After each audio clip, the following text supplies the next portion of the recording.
Luiz Moraes, eu estou aqui hoje com a minha esposa linda e maravilhosa, a Miriam, e nós vamos falar um pouco da nossa história, como começou essa história de amor. Eu começo. Posso começar? Pode sim, amor, pode começar, do jeito que a gente combinou. Tá. Bom, eu conheci o Luiz quando ele foi transferido como pastor na minha igreja, onde eu estava, na minha cidade. E quando ele chegou, eu tinha uma vida muito corrida, eu fazia faculdade, né? Eu ia pouco à igreja. Mas no dia que ele chegou na igreja, me chamou muita atenção, porque ele era um pastor que ele tinha um Rottweiler como cachorro. E eu amava, meu sonho era ter um Rottweiler. Então aquilo já me chamou a atenção. E aí eu percebi, né, que ele era diferente. Apesar da minha vida corrida, eu já estava numa idade de procurar uma pessoa, né, para me relacionar. E o que aconteceu? Um dia eu fui convidada para uma reunião, para participar de uma reunião com ele. E assistindo a reunião dele, eu percebi que tinha algo diferente, que ele era diferente. Né? Eu vi nele uma coragem, uma ousadia, uma forma de pregar a palavra que me chamou a atenção. E todas as vezes que eu me encontrava com ele, eu sentia algo diferente. Né? E com o tempo, né, a gente trabalhando juntos ali na mesma igreja, na mesma comunidade, eu descobri que ele também estava gostando de mim. E aos poucos a gente foi se conhecendo e a gente começou a namorar, fomos abençoados para namorar e estava tudo mil maravilhas. Quando de repente ele terminou comigo. Tudo indo maravilhas e ele vira para mim, simplesmente mandando cartas de amor, trocando e-mails, cartinhas, e ele simplesmente disse: não dá. Eu lembro dessa palavra que ele falou 3 vezes. Cada vez que ele falou essa palavra, meu coração parecia que enfiava uma faca. Não dá. Miriam, não dá. Então aquilo, e eu não entendia por quê. Bom, agora eu preciso explicar um pouquinho, antes que eu apanhe aqui, né?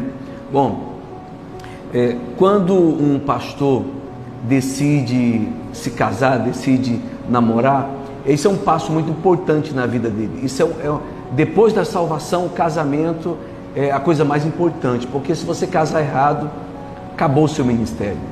Então eu já tinha 8 para 9 anos de pastor, cuidando de várias igrejas, e eu fui transferido para a cidade da Miriam, e por acaso, olha como as coisas de Deus são. Eu acredito que Deus não une pessoas, Deus ele une propósitos. E eu estava numa cidade, ela estava em outra cidade, e nós nos encontramos. É como se Deus fosse aproximando um ao outro. Ela estava na cidade dela, servindo a Deus no altar.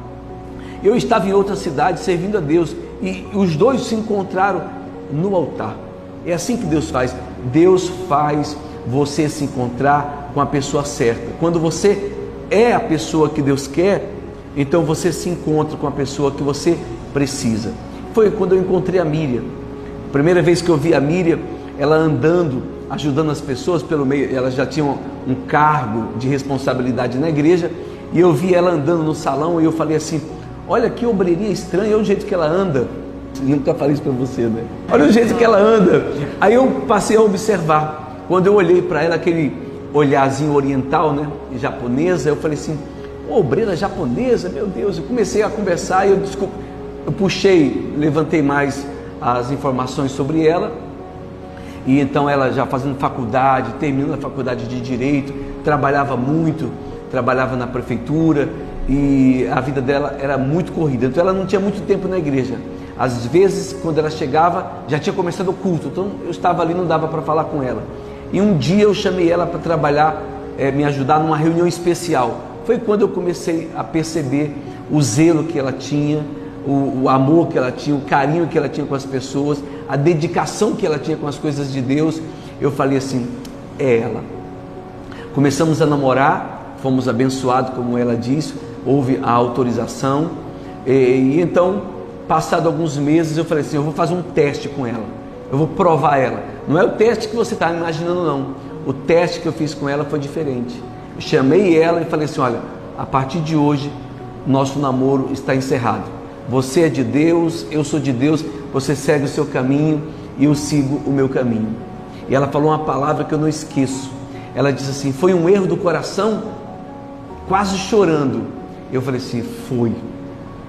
Eu falei assim: Deus abençoe você. Ela saiu do altar ali. Quando ela desceu do altar, porque eu falei isso em cima do altar, quando ela desceu do altar, eu falei assim: obreira, você pode ir lá na cozinha fazer um café para mim? Após essa decepção. E ela então foi lá fazer o café. Eu nem sei, vou perguntar para ela agora. Você não colocou veneno não, né? Ou pensou? Fiquei muito brava, porque eu não conseguia entender o motivo, né? Porque estava indo tudo muito bem, a gente estava se entendendo, se conectando, e de repente ele terminou tudo. Mas prevaleceu ali naquele momento, teve que prevalecer, né, a presença do Espírito Santo, né, o equilíbrio que ele traz, a paz, que independente do que acontece, do que está acontecendo ao nosso redor, essa paz ela não sai de dentro de nós. Você fez o café? Eu fiz o café. E ela trouxe o café para mim e foi embora. Inacreditável, né? E trouxe o café. O que eu percebi ali? Primeiro passo, ela fez o café, foi embora, e eu pensei, amanhã ela não vem mais à igreja, acabou, ela vai pedir transferência para uma outra igreja, para uma outra sede, e ela vai embora daqui. Não, no outro dia ela estava lá na igreja, chegou da faculdade, foi para a igreja, estava lá no culto, e eu lá em cima do altar não conseguia olhar para o outro lado, para onde ela ia, eu ia acompanhando para ver a reação dela. E ela nem sequer olhava para o altar. Eu falei: meu Deus, acho que ela ficou magoada. Bom, depois conversando, você disse que você não estava ali por mim, e sim para Deus. E foi o que eu percebi. Passou mais ou menos uns 30 dias, né? Foi o quê? Uns 30 dias? 20, 25 dias. Acho que foi um pouquinho menos. Sem ligar para ela, sem falar com ela. E então eu chamei um dia em cima do altar, percebi que ela continuou normal, servindo a Deus. Eu chamei ela em cima do altar num dia no culto e falei assim para ela: sim ou não, você aceita casar comigo?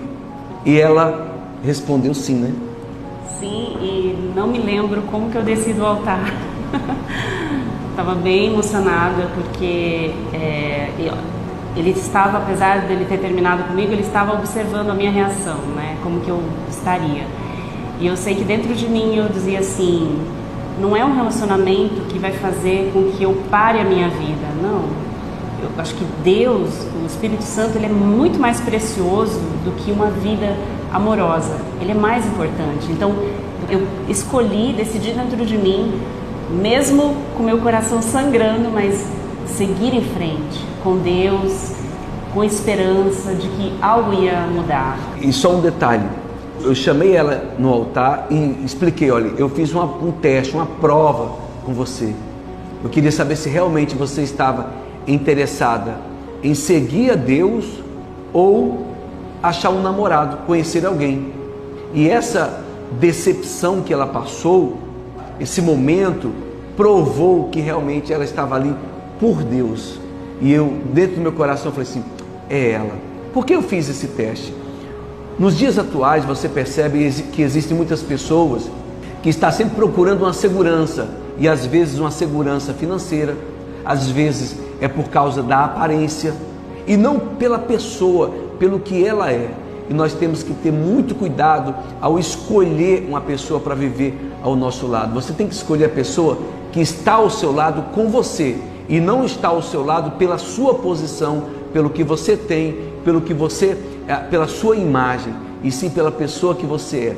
Se você escolhe certo, então você vai ser muito feliz. Bom, já estamos juntos há quantos anos? Há 22 anos, né? Considerando o namoro. Há 22 anos, já vai fazer 23 anos que estamos juntos, e parece que nós nos conhecemos ontem. Quantas lutas, quantos momentos, quantas dificuldades nós passamos juntos. E se for falar aqui da parte de adaptação, né, no relacionamento, no início, meu Deus, temos que marcar para gravar vídeo 2. Um vídeo 2, que com certeza vai existir. Choque cultural. Choque cultural. Imagine, uma japonesa, uma cultura oriental, e de repente ela e mais uma irmã, silêncio dentro de casa, aquele costume, e de repente ela casa com um nordestino, um cearense que tinha 8 irmãos, acostumado com bagunça, com barulho, com gritaria. Foi muito diferente, mas estamos aqui juntos. Deu certo, né, amor? É verdade.